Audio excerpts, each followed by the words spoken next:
guys, welcome back to my channel. Kali ini aku akan membuat video yang berbeda, yaitu menceritakan kembali film Jembatan Pensil. Mungkin teman-teman ada yang belum pernah menonton video atau filmnya. Agar kalian semua nggak penasaran, langsung ikutin video ini ya, langsung aja. Nah, tapi sebelum lanjut, jangan lupa untuk di like, comment, share, and subscribe, dan klik notifikasi di bawah sini biar kalian nggak ketinggalan video aku terbaru selanjutnya ya guys. Langsung aja kita ke videonya, let's go. Nah, cerita ini tuh menurutku inspiratif dan menyentuh hati. Soalnya mengapa? Karena ini tuh menceritakan perjuangan 5 sahabat ya, yang bernama Inal, Nia, Aska, Yanti, dan juga Ondeng. Terus meskipun Ondeng memiliki keterbelakangan mental, tetapi semangat belajarnya patut itu diajungi jempol gitu guys. Terus mereka sekolah, jadi mereka itu sekolah di SD Towea, Sulawesi Tenggara, di kota Sulawesi Tenggara. Nah, meski jarak rumah mereka ke sekolah cukup jauh dan panjang, tapi itu nggak menyurut cita-cita mereka gitu. Oke, aku akan mulai berawal dari kepulangan Aida, seorang sarjana muda, yaitu anak Pak Guru yang telah bekerja bertahun-tahun dan menjadi satu-satunya pengajar di sekolah tersebut yang bernama SD Towea tadi. Dalam perjalanan, Aida tuh pulang ke rumahnya. Aida mengalami musibah dan dia senggolan dengan orang tak dikenal. Akhirnya tas Aida jatuh alias ceblok gitu guys. Dan parahnya di dalam tas itu ada HP ya, jadi parahnya tuh ya, dia nggak bisa teleponan sama ibunya yang lagi cemas itu. Tetapi ya, untungnya ada Pak Mone, ayahnya Ondeng, dan menemui dan meminta tolong kepada Pak Mone tadi. Nah, Pak Mone itu meminta tolong kepada Gading. Nah, Gading ini adalah kerabat dan teman Pak Mone saat menangkap ikan ya, Nah, akhirnya Gading tuh mau tuh mengambilkan tas Aida, sambil menyemplung ke dermaga, dapet tuh tasnya. Jadi dia berenang, sampai dapet tasnya. Ya alhamdulillah gitu ya kan, bisa dapat tasnya, bisa dapat HP-nya, tetapi ada yang basah ya, uangnya. Nah, di rumah itu ibunya Aida itu kebingungan tuh nyariin Aida yang tetap nggak bisa ditelepon. Akhirnya dia telepon si Arman, yang punya kuda, punya peternakan, untuk nemenin mereka untuk mencari Aida. Nah, ibu dan ayah Aida mencari Aida ke pelabuhan. Nah, tapi sayangnya Aida itu nggak ketemu karena Aida mengikuti Pak Mone sama Gading itu untuk mencari ikan sampai pagi. Jadi mereka itu kayak nggak bisa menemuin bapak, ibu, sama Armannya itu nggak bisa nemuin Aidanya tadi, gengs. Akhirnya Pak Mone itu tadi mengajak pulang ibunya Aida. Sudahlah, udah dilewatin aja, besok aja kita nyari pagi-pagi. Akhirnya bapaknya itu ngajak ibunya untuk pulang. Nah, saat pagi harinya Aida itu bertemu dengan Ondeng. Nah, Aida saat pagi harinya tuh kan habis nelayan, jadi bertemu dengan Ondeng. Akhirnya Aida mulai mengenal dengan Ondeng gitu. Akhirnya Pak Mone itu mengenalkan Aida ke Ondeng, yang ini adalah Aida, anaknya Pak Guru kamu. Nah, saat Ondeng ingin pergi ke sekolah, kan kalau Ondeng ingin pergi ke sekolah harus menjemput keempat sahabatnya itu, yang rumah mereka itu cukup jauh dan harus melewati jembatan yang akan jatuh, kayak rapuh gitu guys, dia kayak bakal runtuh gitu. Nah Aida itu ikut sama ojek atau apa pickup mobil yang bakal nganterin si Ondeng jemput sama sahabatnya. Nah terus di perjalanan untuk menjemput sahabatnya itu Ondeng itu sedang menggambar guys, jadi dia kayak gambar dia kayak pakai pensil, terus penghapusnya itu jatuh, akhirnya dia kayak cemas gitu, tapi udah ditahan. Aida tuh ngomong jangan, udah jauh gitu. Akhirnya pas waktu udah jauh, udah nggak lewat, udah pasrah aja lah, dia udah pasrah, terus ngelewati sama gang teman-temannya itu. Jadi dia langsung turun dari mobilnya itu dan langsung jemput keempat sahabatnya itu, kayak jemput keempat sahabatnya yang akan melewati jembatan yang pingin runtuh itu. Nah skip cerita, Ondeng dan teman-temannya itu udah nyampe ketemu sama Bu Guru yang empat sahabatnya itu. Ondeng ini siapa yang berempat itu. Dia akhirnya Ondeng tuh mengenalkan kalau ini tuh Aida, bu guru baru kita yang udah sarjana gitu. Akhirnya tuh ya kalau udah dikenalin, akhirnya di sana itu dia salim sama bu guru Aidanya itu, dan kasihannya itu keempat sahabatnya itu dia nyantol sepatu dan seragamnya tuh yang masih longgar biar itu awet, dan sepatunya biar nggak kotor, biar nggak rusak, jadi dicantol gitu, jadi ya awet gitu semua, jadi nggak ngabisin uang. Nah pas waktu mau menuju sekolah, keempat sahabatnya itu Inalnia, Askayanti itu memakai sepatu mereka yang udah dicantol itu dipakai, dan akhirnya OTW lah mereka ke sekolah gitu guys. Nah skip cerita, di adegan lain ibu Aidanya itu masih cemas, kayak aduh ini nggak bisa, pasrahku. Nah sesampainya mereka di sekolah, akhirnya ada dua preman itu dia tidur di kelas. Nah karena sekolahnya tuh ya cukup kecil dan kelasnya cuma satu, dan itu premannya tuh ngolok kalau sekolah itu tuh bukan sekolah, itu tuh kandang sapi, dan akhirnya Aida itu marahin, tolonglah keluar, anak-anak pingin belajar. Jadi akhirnya premannya itu keluar, dan pembantu premannya itu satu temennya itu beresin makanan yang tadi malam mereka berdua kasih makan berantakan, akhirnya mereka bersihkan. Dan skip cerita. Nah terus pas kan bapak gurunya itu kan datangnya, maksudnya Aida sama 5 sahabat itu kan lebih duluan daripada bapak gurunya. Saat bapak gurunya datang ke sekolah naik sepeda, mereka itu ketemu Aida sama bapaknya itu ketemu berdua di sekolah. Akhirnya bapaknya tuh ketemu sama Aida, alhamdulillah banget ya, parah.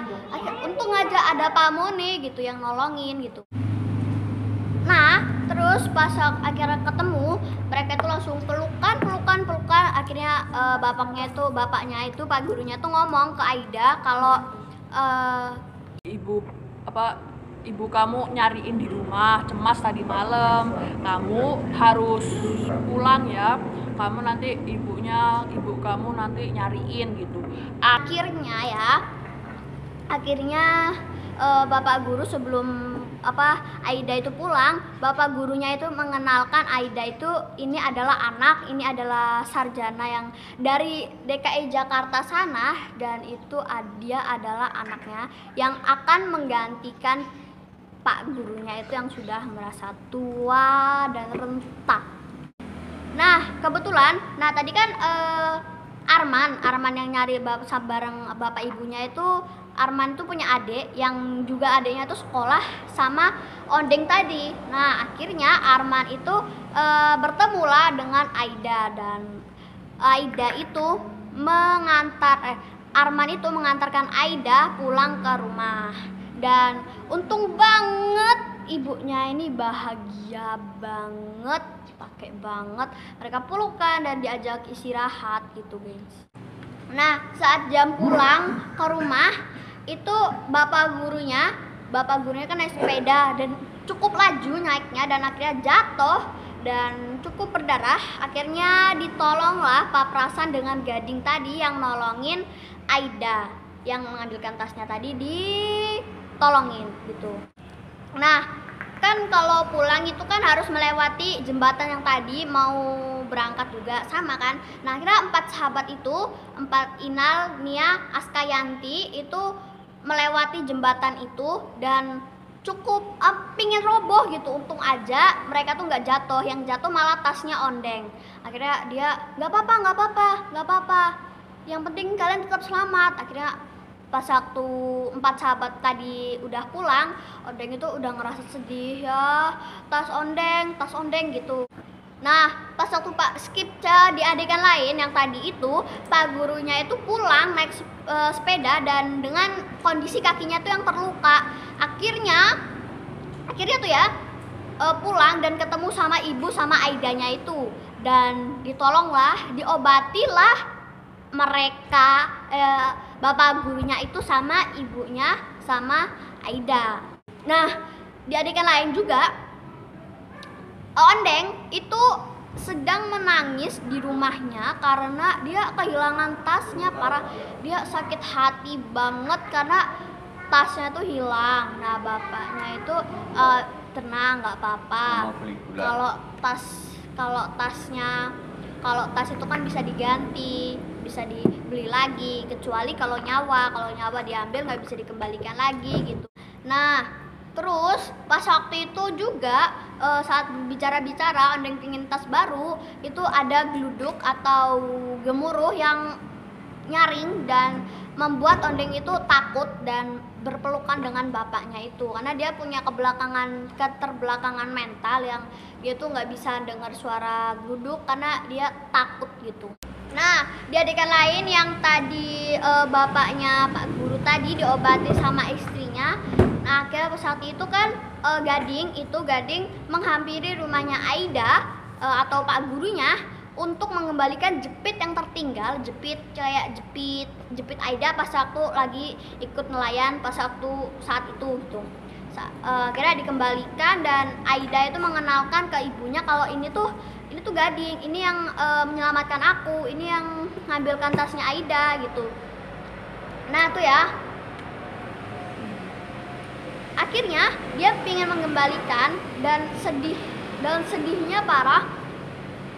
Sakit hati nggak sih kalau Gading itu diperlakukan sama ibunya kalau kamu kasih upah Aida, kamu belum kasih upah Aida karena dia sampai datang ke situ. Akhirnya Aida itu terasa malu karena ibunya sudah berbicara seperti itu. Nah, akhirnya ibunya Aida itu langsung masuk ke rumah sebentar untuk mengambil upah dan saat itu pun Aida juga ikut masuk dan menegur ibunya, jangan, dia cuma kayak gini, hormatilah tamu gitu. Terus ibunya tuh bilang, Aida, saya ini hanya mengasih uang gitu. Akhirnya tapi Pak Gurunya tuh masih di luar dan maafkan istri saya memang seperti itu gitu. Terus akhirnya Gading itu berbicara, tidak apa-apa Pak Guru, saya akan kembali lagi gitu. Akhirnya dia pergi dan saat ibu sama Aidanya itu keluar rumah, Gading itu udah nggak ada. Akhirnya mana orangnya tadi mau kasih upah. Nah, tapi Pak Gurunya itu langsung udahlah lupakan dia gitu. Nah, di adegan lain skrip cerita si bapaknya itu, Bapak Pamone, ayahnya Ondeng dan Gading itu pengen pergi pergi menangkap ikan.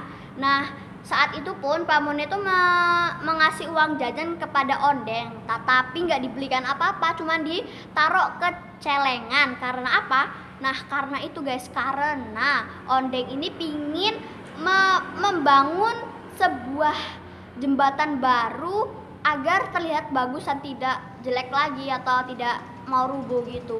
Nah, akhirnya pas waktu Bapak Ondeng Pamone tadi sama Gading itu pingin pergi nelayan, Ondeng tuh teriak, Bapak layang-layang ondeng gitu. Akhirnya layang-layang ondeng itu pingin diterbangkan bareng sama bapaknya Pamone tadi sama Gading yang sedang menangkap ikan.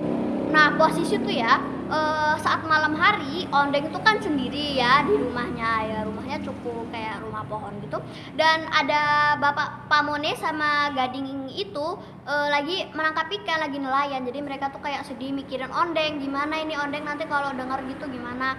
Nah itu ondeng itu lagi berdoa ya Tuhan selamatkanlah bapak ondeng saat menangkap ikan gitu. Akhirnya nah dia itu mendengar suara gemuruh itu yang duduk itu, jadi dia kayak takut banget. Akhirnya dia ngambil foto bapak ibunya dan langsung meluk. Nah gimana, bapaknya Pamone itu sama Gading itu terjatuh lah, kena petir gitu. Akhirnya mereka tuh kecebur air, tapi untungnya Gading itu tadi masih terselamatkan, tapi bapaknya itu udah nggak ada, udah meninggal gitu, udah tenggelam di dermaga sana, udah oh my god gitu. Nah saat pagi hari bapaknya itu kayak nggak ada gitu. Akhirnya dia kayak datangin nyari di mana ini, Gading mana, bapaknya mana gitu. Saat akhirnya ondeng itu pergi ke tempat nelayannya bapaknya tadi untuk mencari bapaknya Pamone tadi sama Gading, dan akhirnya nggak ada siapa-siapa di sana. Dan akhirnya orang yang biasanya nganterin ondeng ke sekolah itu langsung teriak, ondeng ayo sekolah, ondeng ayo sekolah gitu. Nah saat itu ondeng itu udah diantarin sama pengantarnya ondeng yang biasa untuk nganterin ke jembatan sana untuk menjemput 4 sahabatnya tadi. Tapi sayangnya ondeng gak mau sekolah dan gak mau jemput itu 4 sahabatnya mereka untuk melihat bapaknya mana, dia mementingkan bapaknya gitu. Jadi dia nggak sekolah, dan 4 sahabatnya Nia, Yanti, Inal, Aska itu nyari di mana ondeng, di mana, dan akhirnya mereka ke sekolah berempat aja tanpa ondeng.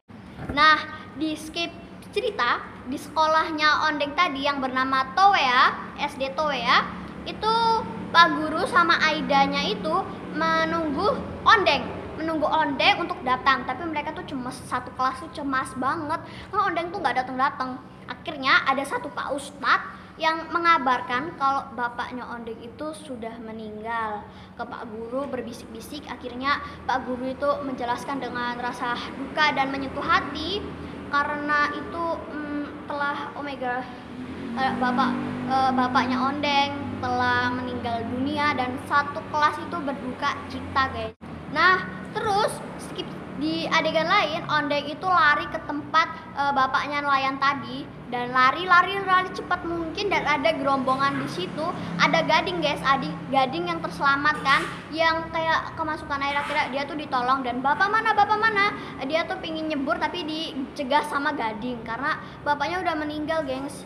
Nah akhirnya pun 2 orang itu, Gading dan ondeng itu terus berduka cita dan nangis, dan kehilangan satu orang tersayang. Nah Gading pun berjanji bahwa Gading akan menggantikan sebagai orang tuanya ondeng. Jadi Gading itu akan menjadi pengasuh si ondeng. Nah skip cerita yang tadi adegan itu, pas waktu 4 sahabatnya ondeng itu mendengar kabarnya, mereka ikutan nangis guys, karena bapaknya ondeng itu nangis. Bapaknya ondeng itu udah meninggal, dan sumpah, dan mereka tuh sampai nangis gitu. Akhirnya saat pulang sekolah pun 4 sahabatnya itu menjenguk ke rumahnya ondeng dan sambil berduka cita dengan rasa hati yang sedih gitu. Nah saat itu pun Gading mengajak si ondeng untuk ke puncak gunung atau di mana. Nah terus ondeng tuh sambil nangis, ondeng sendiri gitu. Ondeng tuh udah nggak punya siapa-siapa lagi, ibunya udah nggak ada, bapaknya juga udah nggak ada. Tapi Gading itu bilang, ondeng kamu lupa ya kalau ondeng kan masih punya kakak Gading. Kakak Gading akan menjaga ondeng terus menerus. Nah Gading tuh juga guys, Gading itu juga udah nggak punya orang tua lagi. Jadi dia Gading sama ondeng itu sama-sama udah nggak punya orang tua lagi. Nah terus skip cerita di hari Minggu saat hari libur, Gading itu mengajak si Ondeng untuk berjalan-jalan membeli tas, kue, dan peralatan sekolah yang telah peralatan sekolah baru. Nah, terus Gadingnya itu saat mengantar Ondeng ke toko kue berpapasan dengan Aida dan juga Arman yang sedang berduaan. Jadi si Gading itu cemburu gitu, guys. Nah, kalau hari Minggu kan si empat sahabat Ondeng itu kan bakal datang ke rumah untuk main. Nah, tapi Ondengnya udah kayak nggak ada. Mana Ondeng mana? Akhirnya pas aku ngetok pintunya, Ondeng itu baru datang habis beli kue tadi. Akhirnya teman-teman, ini Ondeng bawakan kue, bawakan hadiah buat kalian gitu.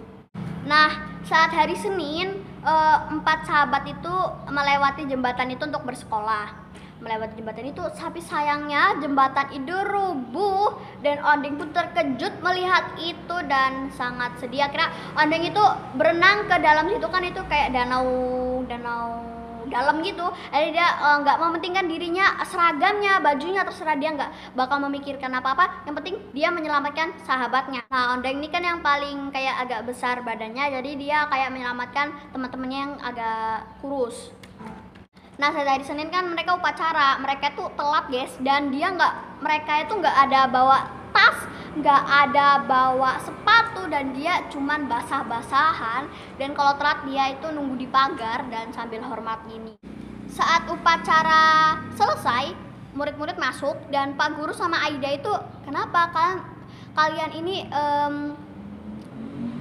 kenapa kalian basah-basah seperti ini? Mana sepatu kalian? Mana tas kalian? Dan kami jatuh dari jembatan, Pak Guru. Kami tadi habis tercebur, Pak Guru. Nah, terus Bapak gurunya berbicara kepada anak-anak, tidak boleh seperti ini. Inal, Nia, Aska, Yanti, dan Ondeng ini belajar dan ke sekolah penuh dengan kegigihan.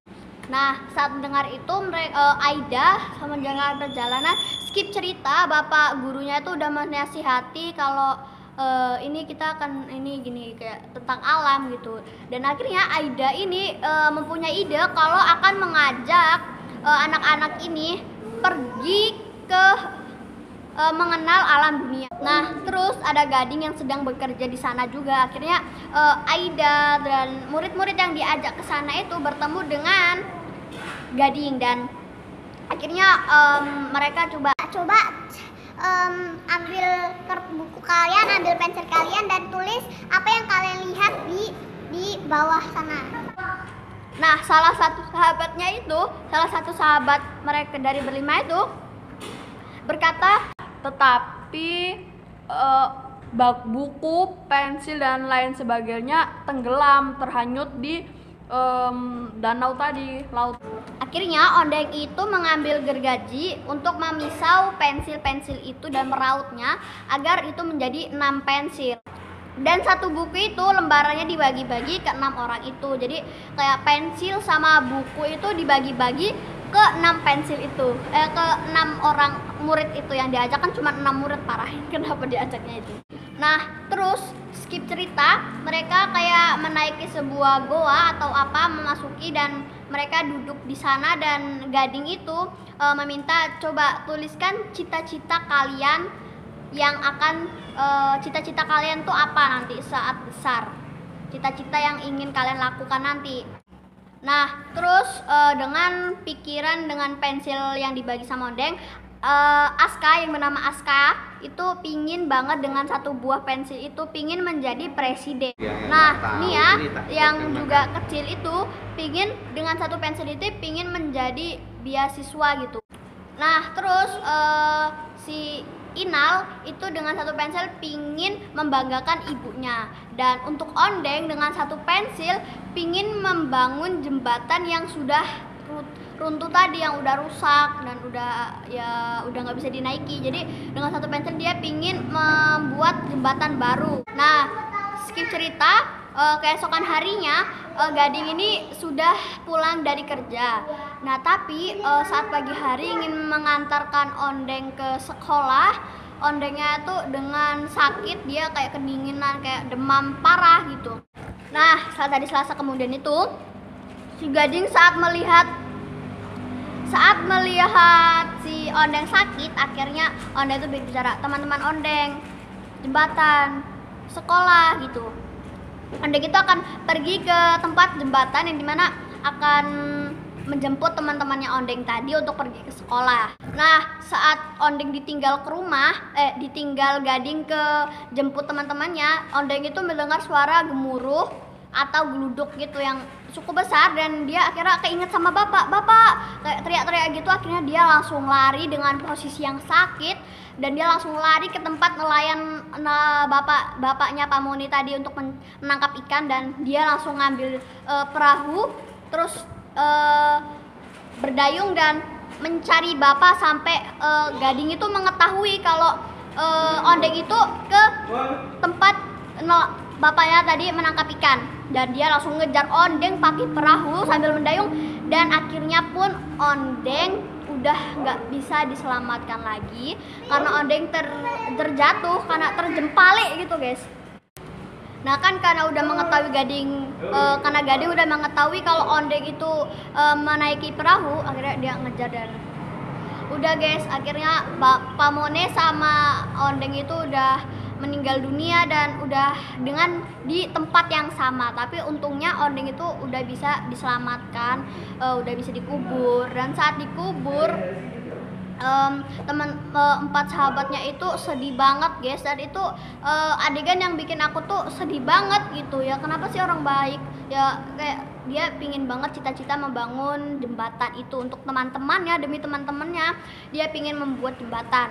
Nah udah tuh ya, skip cerita, akhirnya di saat tamat Gading itu mengambil tabungan yang sering dikasih uang jajan bapaknya untuk ditabung, itu udah dibuka, dan buat tukang-tukang itu minta dibuatkan, Gading itu minta ke tukang-tukang untuk dibuatkan jembatan pensil, dan empat sahabatnya itu menaikkan pensil itu dengan jarinya dengan semoga Ondeng tenang di alam sana, cita-citamu sudah tercapai gitu. Akhirnya, dan gitulah ceritanya guys. Jadi segitu aja untuk cerita film ya, cukup. Kalau kalian mau lebih lengkap ceritanya, ini cuman ya singkat-singkat gitu sih. Buat kalian yang mau lebih paham atau lebih enak didengar, jadi kalian bisa langsung klik linknya di bawah untuk melihat videonya. Ya? Jadi segitu aja untuk video dari aku. See you in the next. Jangan lupa untuk di like, comment, share, and subscribe, dan klik notifikasi di bawah sini biar kalian nggak ketinggalan cerita apa lagi, dan komen di bawah cerita apa lagi. See you in the next.